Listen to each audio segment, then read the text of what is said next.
नमोस्तु गुरुदेव, नमोस्तु गुरुदेव, नमोस्तु गुरुदेव। बंधुओं, अब समस्त औपचारिकताओं को यहीं विराम देता हुआ मैं मुखातिब होता हूँ पूज्य श्री संदान सागर जी महाराज के चरणों की ओर और उनसे अपनी ओर से और सभी उपस्थित सज्जनों की ओर से प्रार्थना करता हूँ कि संघ का सावधान कार्यक्रम को गति प्रदान करते हुए हम सबों को कृतार्थ करें। चलते हैं गुरु चरणों में। संघ का समाधान का आज का ये सत्र होते हैं नत ताकि सभी का जीवन बने समुन्नत, इसी भावना के साथ प्रारंभ करते हैं अपन ये संघ का समाधान का सत्र। और आज अपने इस सत्र में लमेचु भवन के अध्यक्ष सुनील जी जैन, मंत्री किशोर जी जैन यहाँ पर उपस्थित है। मैं चाहूँगा एक बार जोरदार तालियों से उनका सम्मान करते हुए मंच पर आ जाएं। साथ में वीरू जी छाबड़ा और आशीष जी बैराड़ा वे भी आ जाएं, उनका सम्मान भी करेंगे और उनका प्रश्न हो तो वे अपना प्रश्न भी गुरु चरणों में करेंगे। नमोस्तु नमोस्तु नमोस्तु। जैसा कि राजस्थान में और जयपुर में आपका चतुर्मास हुआ था, जब से हम सब आपसे जुड़े हुए हैं, परंतु उसके बाद में राजस्थान और पर्टिकुलर जयपुर में जो शहर के मंदिर थे, शहर के चैतालय थे करीब 350-400, वो अब उनकी संख्या घटती घटती अब 100-125 रह गई है। वहाँ से जैन लोग सब पलायन कर गए हैं, बाहर के क्षेत्र में चले गए हैं। जो चैतालय थे वह तो बंद हो गए, परंतु जो बड़े बड़े मंदिर हैं जहाँ 500-500, 700-700, 1000-1000 प्रतिमाएँ हैं, वो वहाँ के अभिषेक नित्य नियम के कोई करने वाला नहीं है, कोई उनकी साख संभाल करने वाला नहीं है। हम अगर किसी पुजारी या किसी परिवार को देते हैं तो वो करते हैं, वहाँ 10 जने 15 जने दिन में दर्शन करने आते हैं। हमको आगे क्या करना चाहिए? नए मंदिर 20-20, 30-30 किलोमीटर दूरी पे बन रहे हैं। समाज जब से कोविड आया है वहाँ से पलायन करके बाहर चले गए हैं। पहले तो मैं चाहूँगा इस टीम का जोरदार अभिनंदन कर दूँ। जयपुर के चातुर्मास और प्रवास में इस टीम का बहुत महनीय योगदान रहा है और निरंतर ये लोग जुड़े हैं। आज भी धार्मिक सामाजिक गतिविधियों में ये लोग अच्छी भूमिका निभाते हैं। बहुत बहुत आशीर्वाद। आपने जो समस्या प्रकट की है केवल जयपुर की नहीं, पूरे देश की है। पिछले 20-25 साल के इस दौर में और जिसमें पिछले 10 सालों में बहुत तेज़ी से हर शहर, पुराना शहर नए शहर की ओर शिफ्ट हो गया। और जब पुराना शहर नए शहर की ओर शिफ्ट हुआ है तो हमारी जो पुरानी बसाहट थी उजड़ गई। हमारे लोग घरों को शिफ्ट कर लिए, मंदिर जो के तो कॉलोनियों में बस जाने के कारण आवागमन कम हो गया और हमारे जो मूल मंदिर है वो जो के तो पड़े।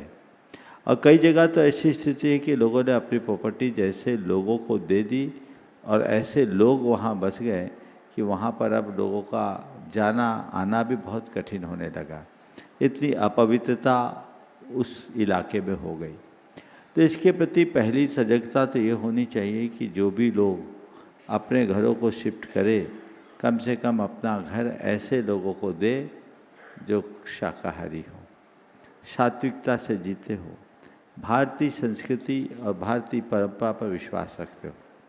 पहली सावधानी ये रखनी चाहिए। अब जो चले गए मंदिर खाली हो गए, हम उसके लिए क्या करें?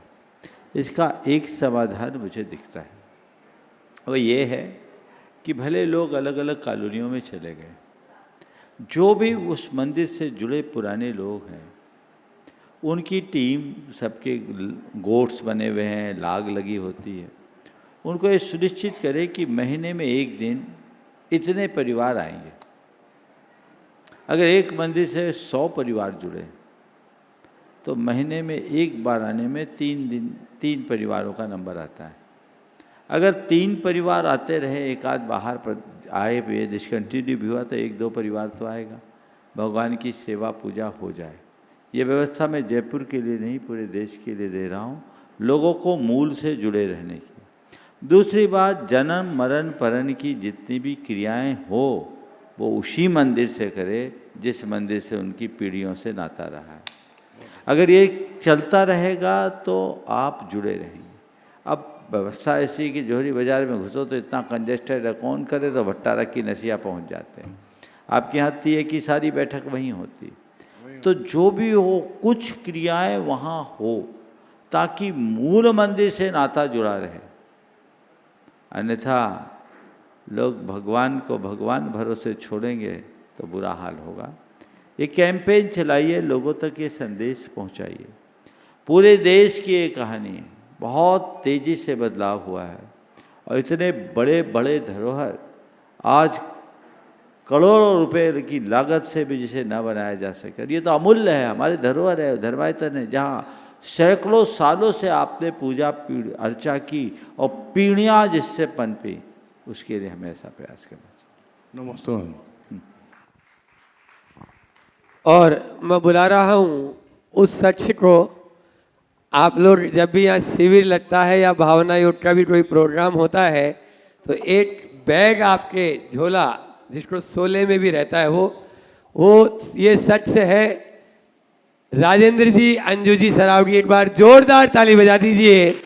गुरुवर के आशीर्वाद से और गुणायतन ट्रस्टी भी है NL जैन साहब, वहीं पर उनका स्वागत कर देंगे।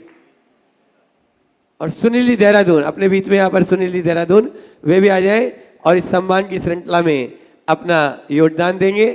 यहाँ से चंद्रकला जी पाटनी चले जाए और राजेंद्र जी सरावगी बिना समय गंवाए अपना प्रश्न गुरु चरणों के में करेंगे और उसके बाद भी तैयार रहेंगे प्रोफेसर नीरज कुमारी जैन इंदौर। नमोस्तु गुरुदेव, नमोस्तु गुरुदेव, नमोस्तु गुरुदेव।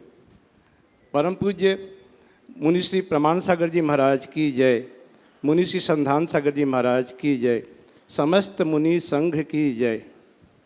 गुरुदेव, समस्त बाली उत्तरपाड़ा वासियों की तरफ से आपके चरणों में नमोस्तु निवेदन करता हूँ। मेरा प्रश्न गुरुवर उत्तर पुराण की एक गाथा से है, जिसमें ये वर्णन आता है कि पहले कुलकर प्रसेनजित महाराज पल्य का 8वां भाग शेष रहने पर वे उत्पन्न हुए थे और उनकी आयु पल्य के 10वें भाग के बराबर थी। अर्थात बाकी के शेष 13 कुलकरों की और भगवान ऋषभदेव की आयु पल्य के 2.5% भाग के अंदर में उनकी सबकी आयु समाहित थी। और ये भी वर्णन है कि एक एक कुलकरों से दूसरे कुलकरों का जो अंतराल है वह असंख्यात करोड़ वर्षों का या फिर आगे संख्यात करोड़ वर्षों का रहा है। तो गुरुदेव, जब पल्य का 2.5% भाग इतना विशाल है, जिसमें कि ऋषभदेव भगवान की आयु 84 लाख पूर्व की थी, सबसे कम आयु उनकी थी, तो फिर पल्य कितना विशाल होता होगा। और पल्य असंख्यात पल्यों का एक सागर होता है, तो वह सागर कितना विशाल होगा, ये आपके मुख से, श्रीमुख से सुनना चाहता हूँ कि जिस सागर की आयु देवों और नारकियों को सबको अपने अपने कर्मों के अनुसार सब भोगते हैं, ये वर्णन आपके मुखारविंद से सुनना चाहता हूँ। नमस्ते गुरुदेव। पहले तो मैं चाहूँगा इस दंपति का जोरदार अभिनंदन करें और आज प्रामाणिक समूह के कार्यकर्ताओं से मैं कहना चाहूँगा, इन्हें अपनी टीम से जोड़िए। ये हमारे स्वाध्याय ग्रुप के लिए बहुत ही उपयोगी हैं। ये नियमित स्वाध्याय ग्रुप भी चलाते हैं ऑनलाइन और इनका हमारे सिद्धांत शास्त्रों और प्रथमान योग के ग्रंथों में बहुत अच्छा प्रवेश है। आप इनका बहुत अच्छे से लाभ ले सकते हैं। आपने जो सवाल किया है, ये सवाल बहुत गंभीर है। अगर इसका मैं पूर्ण विवेचन करूं तो बहुतों के सिर से निकल जाएगा। पल्ल, सागर, ये सब उपमा काल है। यानी पल्ल का शब्दार्थ होता गड्ढा, और ये पल्ल, एक पल्ल के बारे में कहा गया है वो मैं भी बोलूँगा नहीं, पर ऐसे बड़े बड़े गड्ढे, 1 योजन गहरा, 1 योजन चौड़ा, 100 योजन गहरा, 100 योजन चौड़ा गड्ढा हो, उस गड्ढे को रोम कूपों से भरो और एक एक वर्ष के बाद उसको निकाल के दूसरे में भरो, फिर उतनी वर्षों के अंतराल से तीसरे में भरो, तो ये जो काल निकलता है वो पल्ल का होता है। ऐसी गणना शास्त्रों में है। ये असंख्यात वर्षों का होता, अनकाउंटेबल। और असंख्यात के असंख्यात भेद होते, तो असंख्यात का असंख्यातवां भाग भी असंख्यात होता है। यहाँ तो संख्यातवां भाग बता रहे, 1/8 पल्ले बताए ना आपने। हाँ, 8वां भाग होने पर प्रसेनजीत महाराज हुए थे। 1/8 पल्ले, 1/8। हाँ, ये संख्यात्मा है। हाँ। समझ गए, 12.5% हुआ। 12.5%, हाँ। लेकिन असंख्यातवां भाग भी होगा, वो असंख्यात वर्षों का होगा। असंख्यात, हाँ। तो पल्ल से सागर असंख्यात गुना होता है। और सागर में भी कोड़ा कोड़ा सागर और कोड़ा कोड़ी सागर, और भगवान ऋषभदेव से महावीर पर्यंत इतना काल का अंतर होगा।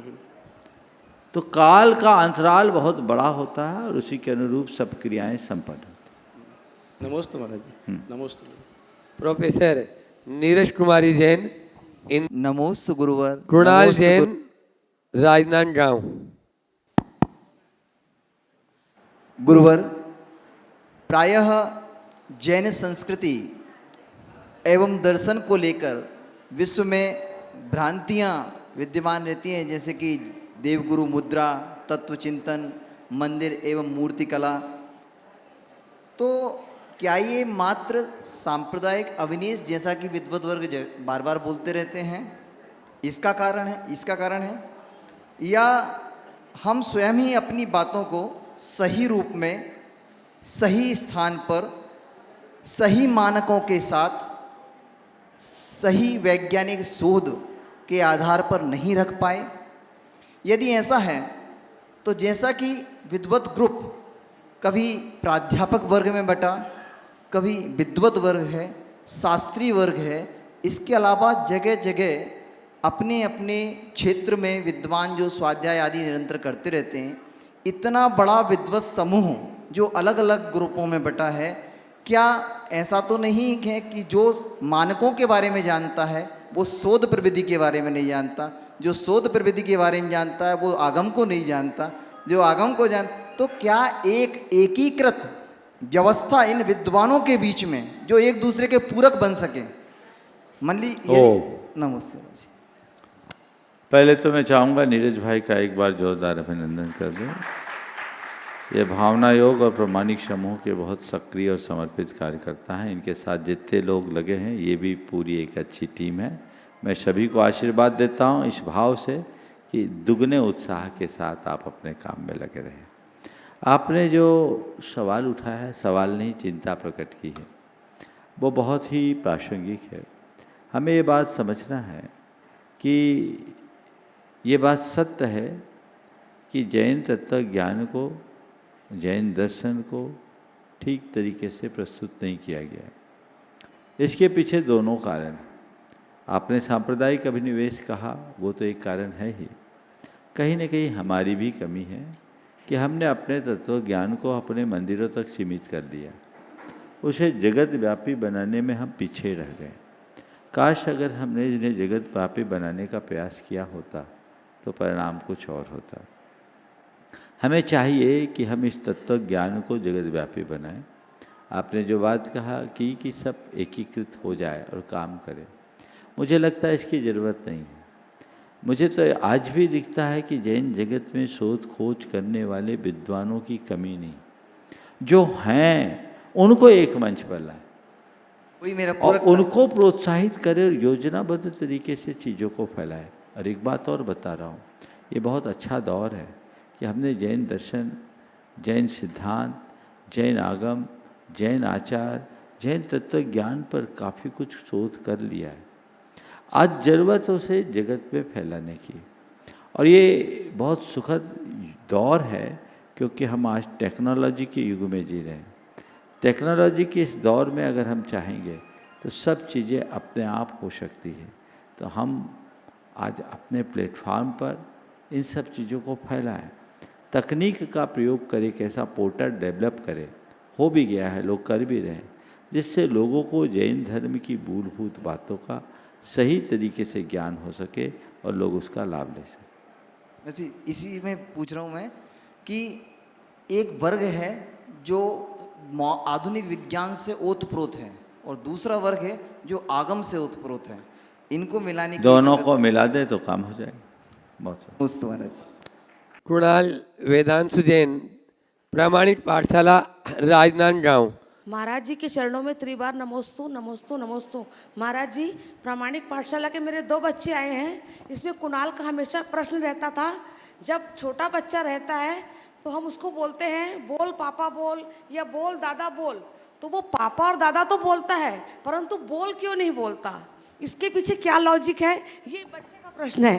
क्या यही तो उसकी चेतना और संस्कार का परिणाम है कि नन्हा बच्चा भी ये जानता है कि मेरे लिए क्या कमांड दी जा रही है, मुझे क्या बोलना और क्या नहीं बोलना है। तो सोच समझ गया कि मुझे किसी के लिए प्रेरणा दी जा रही है और वो जिस बात के लिए प्रेरणा दी जा रही है वो बोल देता है। एक बात समझ लेना, नन्हा बच्चा बोलता भले नहीं है, समझता सब कुछ है। और वो जन्म लेने की बात तो बहुत दूर की है, पेट से ही समझने लगता है। आप देखते हैं आपके इशारे को, आपकी अभिव्यक्ति को, आपके भावों को पढ़ता है कि नहीं पढ़ता। माँ उसको आंखें दिखाती प्यार में और गुस्से में। छोटा सा अबोध बच्चा, 6 महीने का बच्चा भी समझ लेता है ना कि माँ अभी प्यार कर रही है या गुस्सा कर रही है। बोलो, ये कहाँ से? ये उसके अंदर की चेतना है, समझ है, उसके अंदर होता है।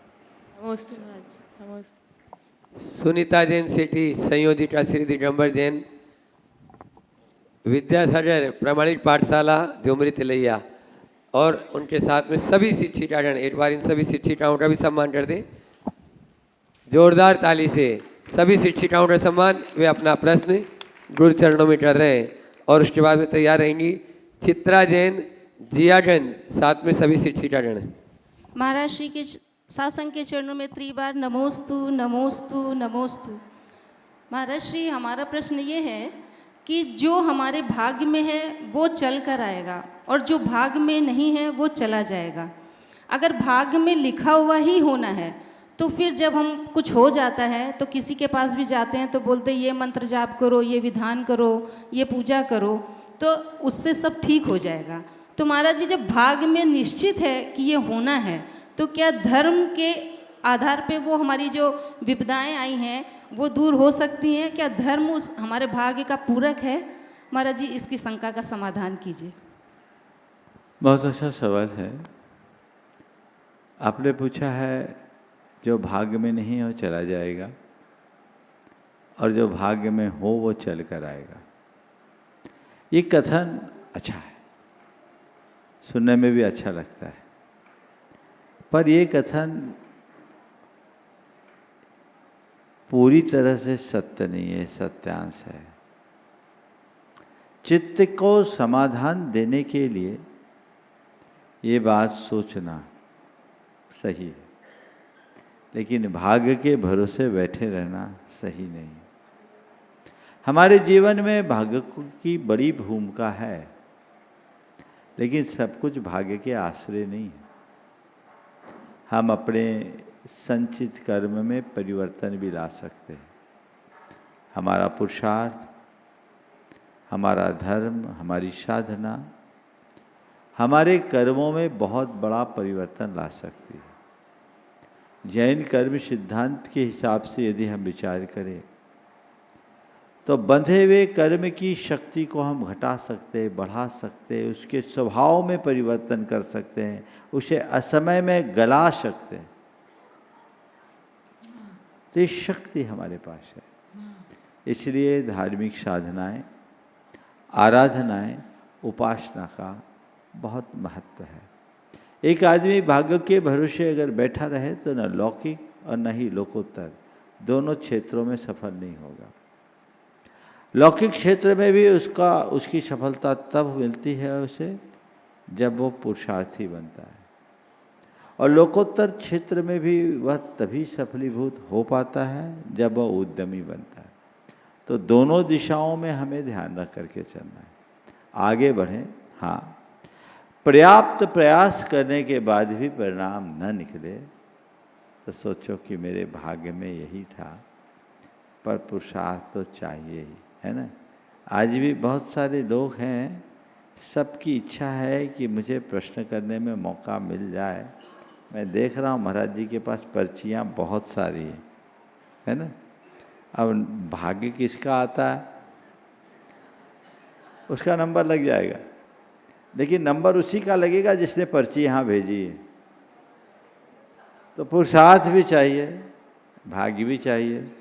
तो मैं ये कहूँगा, आपने यहाँ आने का पुरुषार्थ किया जो आपके हाथ में था, नंबर आ गया तो अपना भाग्य मान लेना, नंबर चूक गया हताश मत होना, ये मेरे भाग्य में नहीं था, ऐसा चलना। नमोस्तु महाराज श्री, नमोस्तु महाराज श्री, नमोस्तु चित्रा जैन महाराज श्री। जियागंज से प्रामाणिक पाठशाला की सभी टीचर्स शिक्षिकाएं एक साथ हो जाएं, और श्रीमती पूनम जैन ग्वालियर प्रामाणिक पाठशाला। परम पूज्य गुरुदेव के चरणों में मेरा बारंबार नमोस्तु। मंचासीन सभी महाराजों के चरणों में बारंबार नमोस्तु। महाराज श्री, ये प्रश्न मेरी बेटी का है जो थोड़ी मेरी बात नहीं समझना चाहती है। तो वो चाहती है proof of incarnation. Proof of incarnation, आत्मा का एक जीवन से दूसरे जीवन में जाने का क्या प्रूफ है? एक ही बात कहता हूँ, जस नथी पूरा पच्छा तस् मज्जो कुआसिया। जिसका आगा पीछा नहीं उसका बीच कहाँ? बोलो जी। हमारे ये जो वर्तमान जीवन है इसके आगे भी कुछ था, रहेगा, और पीछे भी कुछ था।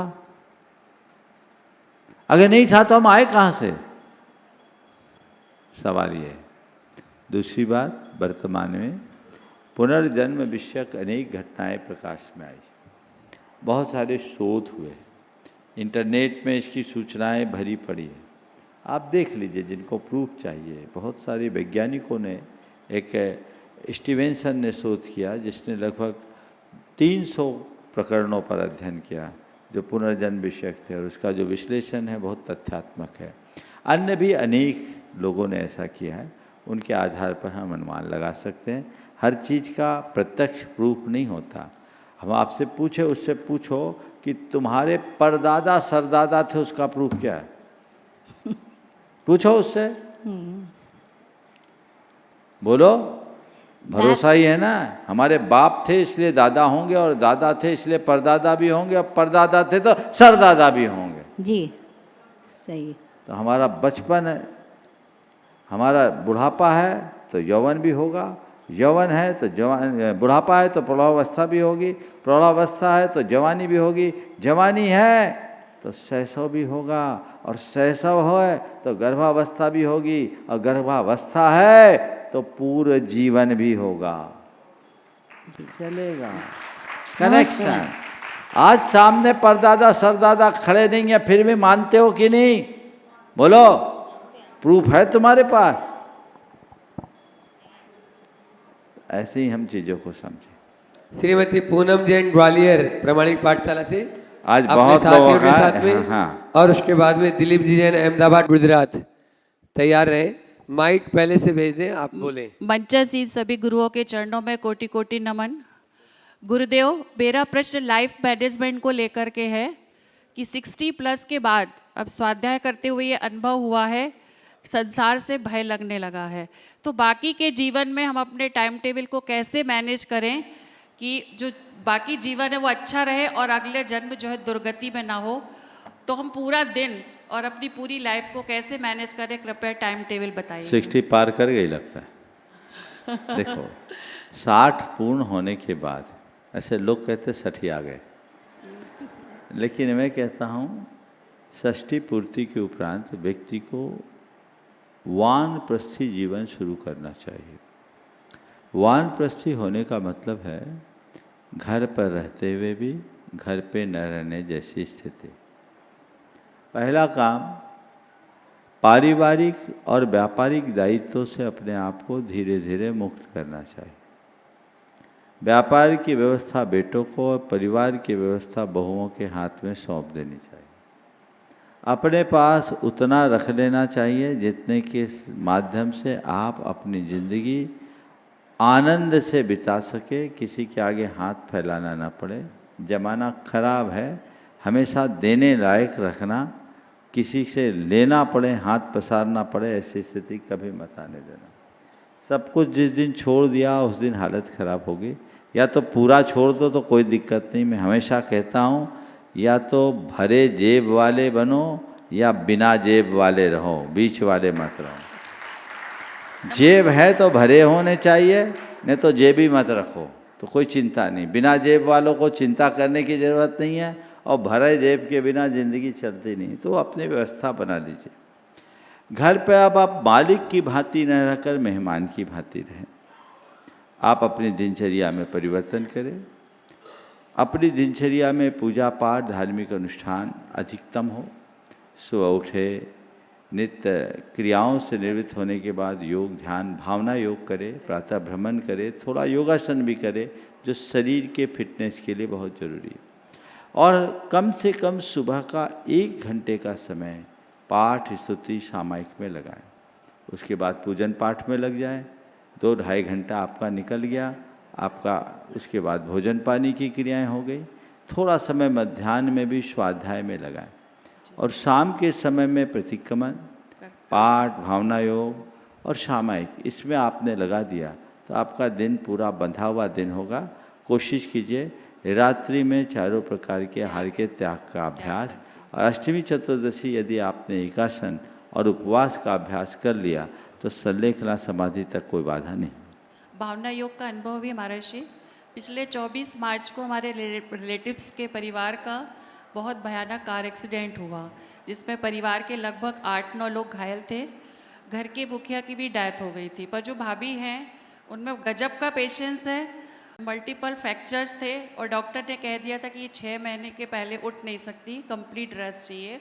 लेकिन घर में लेटे लेटे ही उन्होंने दोनों टाइम भावना योग किया, अभी भी निरंतर कर रही हैं। उसका परिणाम ये हुआ है कि लगभग 3.5 माह में ही वो बिस्तर से उठ गई हैं, थोड़ा थोड़ा चलने लगी हैं और अपने छोटे काम वो करने लगी हैं। तो आज आप पहले भी आपका आशीर्वाद उन परिवार को मिला और अब मैं चाहती हूँ आज भी आप उन्हें आशीर्वाद दें कि जल्दी से वो मंदिर जाना बहुत बहुत शुरू करें। आशीर्वाद। नमोस्तु गुरुदेव। दिलीप जी जैन, अहमदाबाद, गुजरात। नमोस्तु महाराज जी, मेरी परिवार की तरफ से आपके चरणों में अनंत बार नमोस्तु।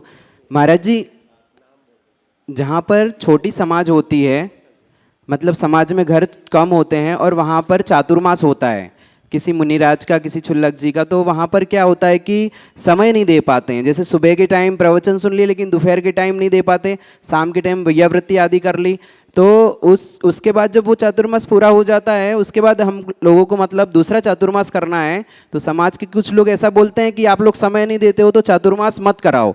तो ऐसे में यंग लोग तो चाहते हैं कि चातुर्मास हो, तो महाराज जी ऐसे में हम लोग क्या कर सकते हैं? और भी देखिए, कोई भी चातुर्मास आदि का योग जो मिलता है बहुत दुर्लभता से मिलता है और ऐसा योग मिले तो सबको उसका लाभ तो लेना ही चाहिए। जहाँ तक समय देने की बात है, छोटी समाज है, हर कोई समय देंगे तो घर गृहस्थी कैसे चलेगी? पर टाइम तो बांट सकते हैं ना। दिन भर बैठने की ज़रूरत थोड़ी है। ओम, दिन भर बैठने की ज़रूरत नहीं है। दिन भर बैठे बिना भी काम हो सकता है, तो अलग अलग शिफ्ट बाय शिफ्ट कर सकते हैं। मैं आप सबको बताऊं, मैं एक स्थान पे था जहां कुल 5 घर थे और लगभग हम 40 दिन वहां रहे, कटनी के पास पिपरौद में। और 40 दिन क्यों रुक गए कि बहुत सारे कार्यक्रम लगातार, 3 पंचकला विधान और बहुत वहाँ गए तो छोटी सी जगह थी लेकिन रुकने की जगह बहुत अच्छी थी। मन किया थोड़े दिन यहीं रेस्ट करें। और आपको बताऊं, 4 घर के उन सदस्यों ने 400 घर को पीछे छोड़ दिया और चातुर्मास के पहले रुकना हुआ। आप सब जानते हैं कि उस समय चातुर्मास के निवेदन के लिए कितने लोग आते। डेली 100-100 1.5 से लोग श्रीफल ले लेकर के आते थे हमारे यहाँ चातुर्मास, हमारे यहाँ चातुर्मास। तो वो थोड़े से लोगों ने जो व्यवस्थाएं की वो आज भी हम सबके जेहन में मैं उल्लेख कर रहा हूँ। तो ऐसा नहीं है कि कम लोग हों तो व्यवस्थित नहीं हो सकता। लोगों ने अपना भी काम किया और समय समय पर सबने अपनी व्यवस्थाएं बांट ली।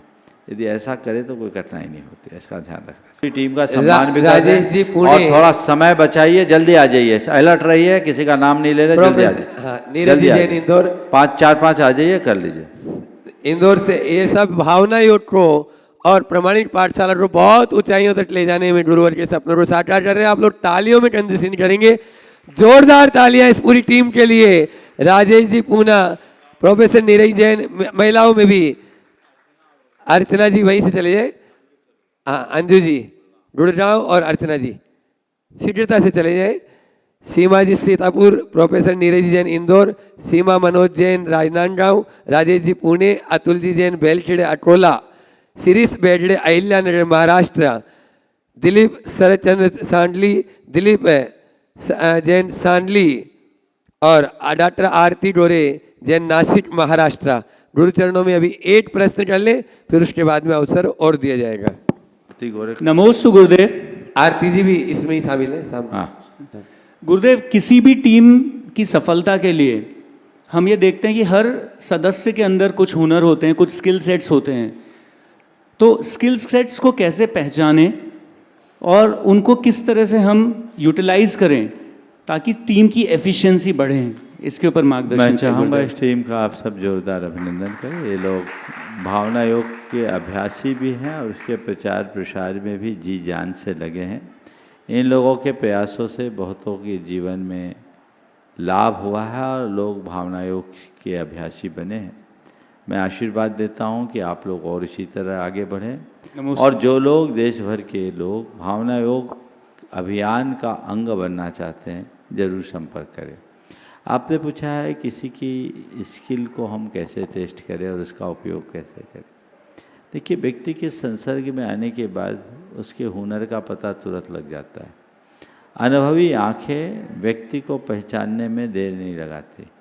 हमारे पास अनुभव, हम तुरंत पहचान लेंगे।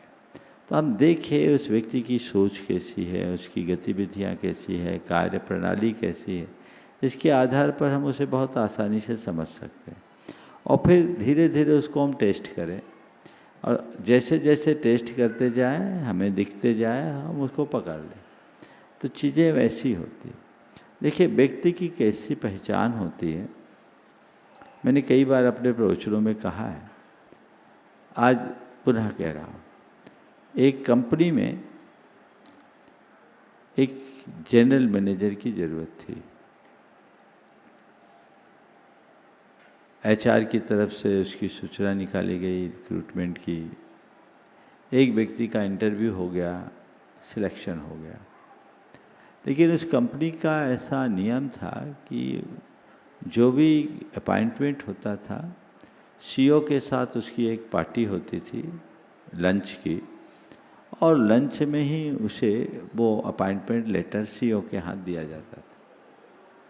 वो आ गया, लंच में बैठा और जैसे खाने के लिए बैठा, सूप आया और सूप में सामने वाले ने एक चुटकी भर नमक डाल दिया। जब अपॉइंटमेंट लेटर देने की बात आई, उसने अपने जेब में रख लिया, बोला नहीं देना। एचआर वाले ने बोला, सर बहुत अच्छा एक्सपीरियंस है, बहुत अच्छी प्रोफाइल है, अपने को रख लेना चाहिए। बोले नहीं, नहीं रखना। तो सर ऐसा आदमी नहीं मिलेगा। बोले तुम्हें आदमी की पहचान नहीं, ऐसे आदमी की हमें ज़रूरत नहीं। सर क्या हो गया? बोले तुमने देखा इस आदमी ने सूप में एक चुटकी भर नमक डाला। बोले चुटकी भर तो डाला। बोले नहीं, सवाल चुटकी भर डालने, नमक डालने का नहीं है। सवाल इस बात का है कि इस आदमी ने सूप को चखे बिना नमक डाल दिया। इस आदमी ने सूप को चखे बिना नमक डाल दिया। इसका मतलब ये आदमी बिना विचार के निर्णय लेता है, ये हमारे काम का नहीं है। बहुत सुंदर। इसके जिम्मे हम कमान रख देंगे तो फिर सब चौपट कर देगा। ये होती है पारखी आंखें। तो व्यक्ति को पहचानो, उसकी वृत्तियों को निकटता से देखो, उसके अनुरूप व्यवहार करो, तब बदलाव आए। नमोस्तु गुरुदेव। नमोस्तु। पाठशालाओं में जियागंज, कोडरमा और अहमदाबाद तो हो गए, लेकिन आज बहुत सारी पाठशालाओं के यहाँ प्रतिनिधि शिक्षिकाएँ यहाँ पर उपस्थित हैं। एक बार मैं चाहूँगा एक एक प्रतिनिधि खड़े हो जाएंगे, उनका सम्मान भी कमेटी करना चाहेगी और साथ में ही वो एक प्रश्न भी गुरुचरणों में कर लेंगे। टीकमगढ़ पाठशाला के यहाँ पे उत्साही शिक्षिकाएँ यहाँ पर उपस्थित है। सागर पाठशाला, आप लोग ताली बजाते रहे जिन्होंने अपना पूरा तन मन धन से सहयोग कर रहे हैं लोग। कोलकाता से ठाकुर राजी पाठशाला, दिल्ली एनसीआर पाठशाला, इंदौर पाठशाला, मुंबई पाठशाला, साहिबाबाद पाठशाला, आष्टा पाठशाला, जयपुर पाठशाला, आगरा पाठशाला, पुणे पाठशाला, प्रमाणित पाठशाला, ये सब मुंबई पुणे प्रमाणित पाठशाला और सागर प्रमाणित पाठशाला। मैं चाहूँगा ज्योति जी जैन के हाथ में माइक दे दे। ज्योति जी जैन एनसीआर जो पूरा देख भी रही है, वहाँ लगभग 15 से 16 पाठशालाएँ एनसीआर में चल रही है दिल्ली में।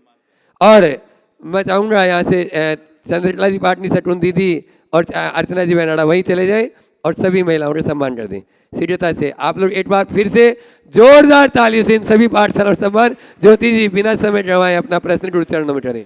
गुरुवर, आज तकनीकी युग में हम युवकों को और धर्म को कैसे सामंजस्य बिठा के जोड़ें? कल ही इस विषय पे मैंने बहुत विस्तार से चर्चा की है, इसलिए आज इसकी पुनरावृत्ति नहीं करना चाहूँगा। एक बार इन लोगों का जोरदार अभिनंदन कर दें। चलिए अगला सवाल। और कोई को पूछना है तो इन्हीं में से करवा दो। हाँ, एक प्रश्न के लिए और महाराज जी ने नमोस्तु। लेकिन नमोस्तु महाराज श्री, नमोस्तु महाराज श्री। आज के इस युग में बच्चों के लिए धर्म से कैसे जोड़ें ताकि वो आगे एक भविष्य के बहुत अच्छे कामयाबी बच्चे बन सकें? देखिए, बच्चों को धर्म से जोड़े की बात अक्सर आती है। मैं कहता हूँ बड़े पहले धर्म से जुड़े। हम लोग कहते हैं बच्चे धर्म से नहीं जुड़े, बड़े कितने धर्म से जुड़े। हम कुछ रिचुअल से जुड़ जाते हैं और अपने आप को धार्मिक मान लेते हैं। हमें धर्म को इस तरीके से आत्मसात करना चाहिए कि हम बच्चों के सामने एक आदर्श उदाहरण प्रस्तुत कर सकें, बच्चों के लिए उदाहरण बने, ताकि बच्चे हमारे प्रति आकर्षित हो सके और वो धर्म से जुड़ सके। ये प्रयास हमारा होना चाहिए। हम लोग बच्चों से तो अपेक्षा रखते हैं और ख़ुद वैसा नहीं कर पाते तो परिणाम अच्छा नहीं निकलता। बच्चों में हम धर्म थोपे नहीं, उनके अंदर धार्मिक भावनाएं जगाएं। आप लोग पाठशालाओं के माध्यम से बहुत अच्छा काम कर रही हैं। पाठशाला धार्मिक भावनाओं को जगाने का एक बहुत अच्छा माध्यम है। इसी तरीके के उपक्रम करते रहें जिससे बच्चे जुड़ सके। ओम नमोस्तु महाराज। एक बार जोरदार ताली बजा दीजिए इन सभी के लिए। और प्रमाणित समूह के जितने भी मेंटोर यहाँ पर उपस्थित हैं, मैं चाहूँगा वे अपने स्थान पर खड़े हो जाएं। सुकृति सुहानी के नेतृत्व में सभी मेंटोर प्रमाणित समूह के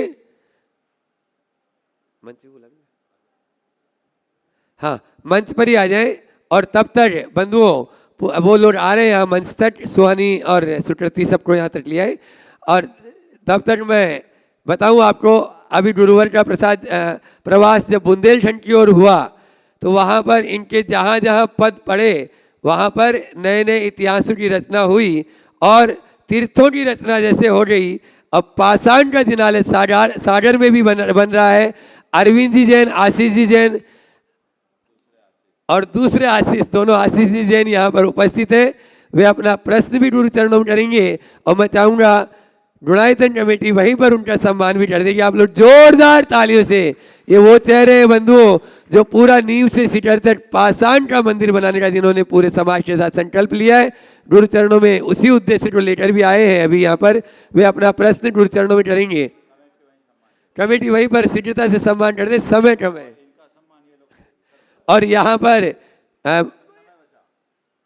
जितने भी मेंटोर यहाँ पर उपस्थित हुए हैं जो अहरनिश गुरु के सपनों को साकार करने में लगे रहते हैं, एक बार जोरदार ताली बजा दीजिए इन सभी के लिए। और वो यहीं पर इनका सम्मान चंद्रकला जी पाटनी यहीं पर सम्मान कर रही है। आशीष जी अपना प्रश्न गुरु चरणों में करें और उसके बाद में शिरोमणि संरक्षक मनीष जी छतपुरिया और संजीव जी अलंकार तैयार रहेंगे।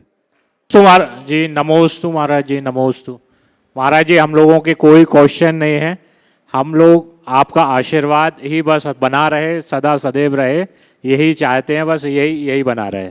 नमोस्तु महाराज जी। ओ तुम लोग सवाल है? दीक्षा, हाँ दे दो इनको माइक। शीघ्रता से दीक्षा जी और सुहानी जी, सुकृति जी, एक बार जोरदार ताली बजा दीजिए इन सभी के उत्साह में। और वे अपना प्रश्न गुरु चरणों में कर रहे हैं। उसके बाद में अपने बीच में भोपाल के जो अभी स्तंभ रहे हैं चातुर्मास, वहाँ भी संपन्न हुआ। मनीष जी छतपुरिया शिरोमणि संरक्षक और संजीव जी अलंकार गुणायतन ट्रस्टी, उनका भी सम्मान कमेटी वहीं पे कर देगी। और वे भी अपना प्रश्न सम्मान कर दो, साथ साथ टाइम बचा लो, आ जाओ। महाराज जी, कल का क्वेश्चन था क्राउड में, तो उनका एक क्वेश्चन था कि भावना योग क्या डिप्रेशन को सॉल्व कर सकता है और ऐसी क्या कमांड है जिससे, और कौन सा भावना योग करना चाहिए? डिप्रेशन, एंजाइटी से मुक्त होने के लिए भावना योग से श्रेष्ठ कोई माध्यम नहीं। सैकड़ों लोग डिप्रेशन से बाहर आए। आप लोगों के अनुभवों को देखेंगे तो आप इसका अनुभव करेंगे। कई लोग डीप डिप्रेशन से बाहर आए। प्रत्यक्ष उदाहरण है हमारे विमल जी। खड़े हो जाइए विमल जी। आज आप देख रहे हैं इनकी पुरानी खनक फिर से लौट आई। एक समय इनकी हालत कैसी हो गई थी, ये डिप्रेशन से बाहर आए। तो कई ऐसे लोग जो कुछ लोग तो सुसाइडल मेंटालिटी से भी बाहर है, तो ये डिप्रेशन से मुक्ति का इससे अच्छा और कोई आधार नहीं है। तो इसलिए नियमित भावना योग करें। जो सामान्य भावना योग है उस भावना योग के बल पर भी हम अपने आप को डिप्रेशन से मुक्त कर सकते हैं। जी महाराज। ठीक, आपको गुड़ाई तक के शिरोमणि सर दीक्षा पूछेगी। हाँ हाँ हाँ ठीक, पूछो। नमस्ते महाराज श्री, मेरा प्रश्न मेरे बेटे को लेकर है। वो काफ़ी अड़िग है वेजिटेरियन खाना खाने को लेकर। कुछ समय पहले की बात है, मैं अपने फ्रेंड्स के साथ एक रेस्टोरेंट में गई थी। हमने खाना खाने नहीं जाना था, बस मूवी देखनी थी, बट बच्चे भूखे थे तो हम खाना खाने चले गए। एक क्रिश्चियन थी उसमें से और एक सिख। तो वो जानते थे कि मैं जैन हूँ, तो उन्होंने वेज फूड ही ऑर्डर किया, बट बच्चों ने नहीं खाया उनके। वो बोले मम्मा हमें चिकन खाना है। तो वो मेरे को देखे तो मैंने कहा कोई बात नहीं। मैंने अपने बेटे को इशारा किया कि कुछ बोलना मत, तुम इधर मेरे पास आके बैठ जाना। उसने अपना खाना ही छोड़ दिया। तो मेरी फ्रेंड बोली कि आंखों आंखों में हमारी आपस में बातें हो गई। तो मैंने घर आके अपने बेटे को समझाया कि बेटा ऐसे खाना बीच में नहीं छोड़ते और ऐसे किसी और के खाने का अनादर भी नहीं करते हैं। तो वो बोला आपको अपना धर्म भ्रष्ट करना है आप करो, पर जो नॉन वेज खा रहा है मैं उसके साथ बैठ के नहीं खाऊंगा। पर मैंने उससे कहा कि तुम और किसी की फीलिंग्स को ऐसे हर्ट मत करो, वो उनका खाना है, तुम्हें नहीं पसंद बट किसी और का तो खाना है। मैं सही हूँ या मैं गलत हूँ? आपका बेटा सही है और ऐसे बेटे के लिए बहुत बहुत आशीर्वाद। आप ममता में फिसल गई एक माँ होने के नाते, लेकिन ममता के साथ दृढ़ता का पाठ भी पढ़ना चाहिए। देखो, हम लोगों के लिए गृहस्थों को भोजन करते समय मांस तो बहुत दूर की बात है, गीला चमड़ा या रक्त की धार भी देख ले तो अंतराय है। बगल में बैठ के कोई अंडा खा रहा है और आप खा लो तो आपकी ग्लानि कहाँ बची? हम तुम्हारे खाने का आदर नहीं कर रहे हैं, अनादर नहीं कर रहे हैं, हम उस हिंसा को बर्दाश्त नहीं कर पा रहे। हमारे अंदर का संवेदनशील मन है। अगर बच्चे ने ऐसा कहा है तो बहुत गर्व का विषय है। उसे एक क्लिप सुना देना, हो सकता है सुन रहा होगा। ये बहुत अच्छी बात है, उसकी पीठ थपथपानी और पाठ लो। आगे हम बच्चों को प्रोत्साहित करेंगे।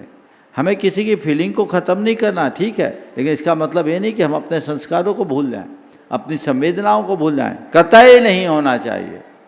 ऐसी जगह अव्वल तो जाना ही नहीं चाहिए जहाँ वेज नॉन वेज दोनों बनते हैं, वहाँ खाना भी पाप है, भले आप वेज कर रहे हैं। तो दृढ़ता रखो। अगर ये सवाल बच्चा करता कि हम किसी की फीलिंग को क्यों ख़राब करें, हम नहीं खा रहे हैं, तो बात फिर भी समझ में आती।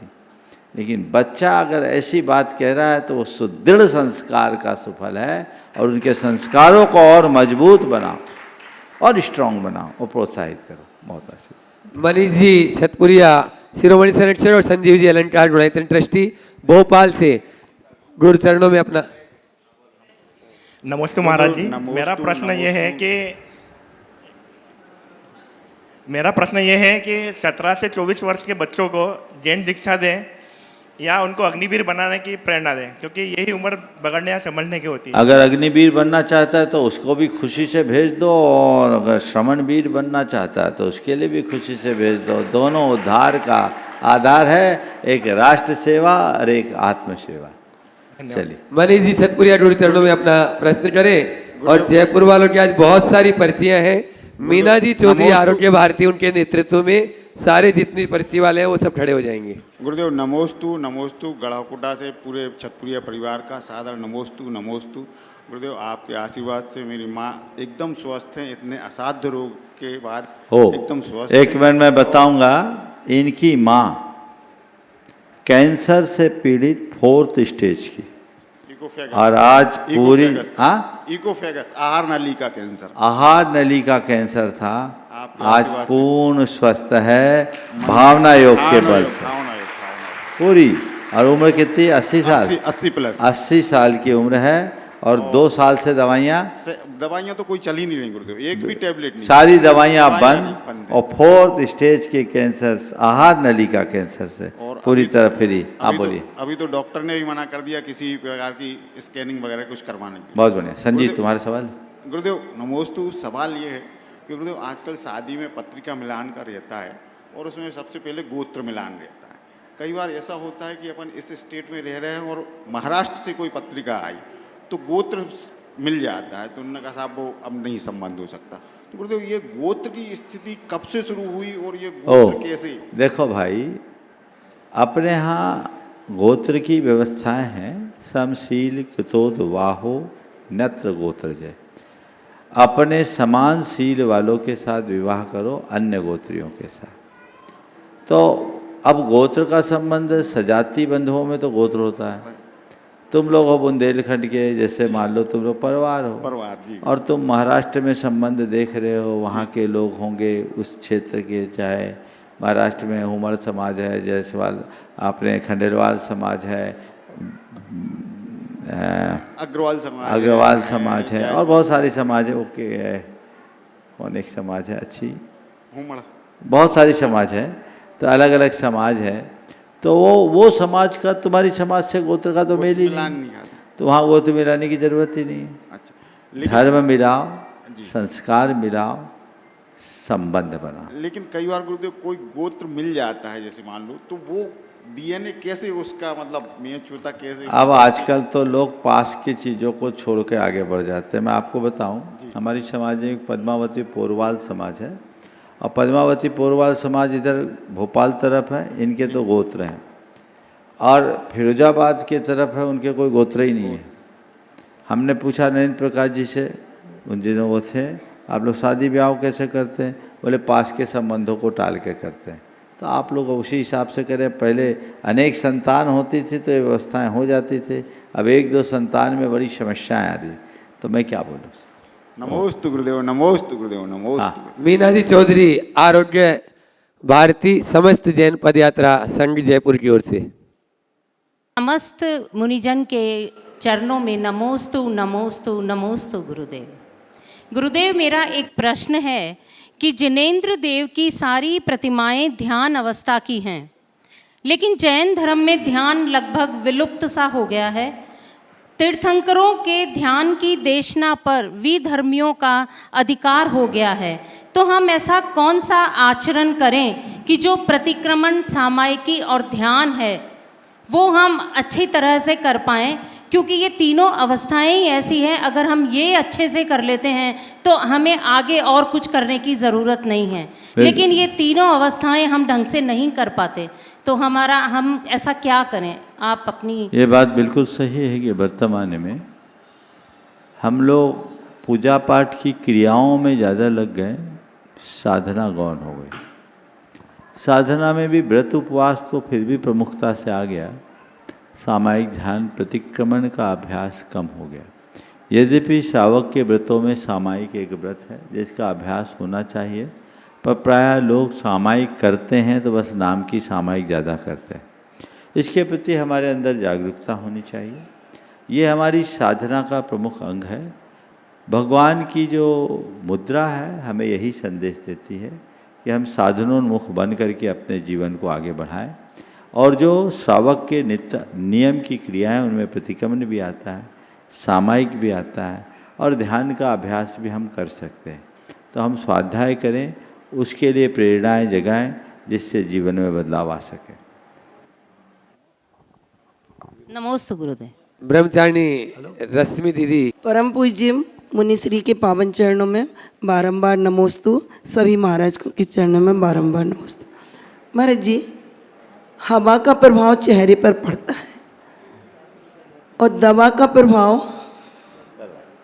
हाँ बोलो। दवा का प्रभाव शरीर पर पड़ता है और भोजन का प्रभाव पेट पर पड़ता है, और हवा का प्रभाव चेहरे पर पड़ता है, पर धर्म का प्रभाव आत्मा पर क्यों नहीं पड़ता? हवा का प्रभाव दिख जाता है, दवा का प्रभाव दिख जाता है, भोजन का प्रभाव दिख जाता है, धर्म का प्रभाव क्यों नहीं दिखता? आपका सवाल है। दिखता क्यों नहीं है, पढ़ता क्यों नहीं? दरअसल दो तरह का प्रभाव होता है, एक प्रत्यक्ष और एक धीरे धीरे।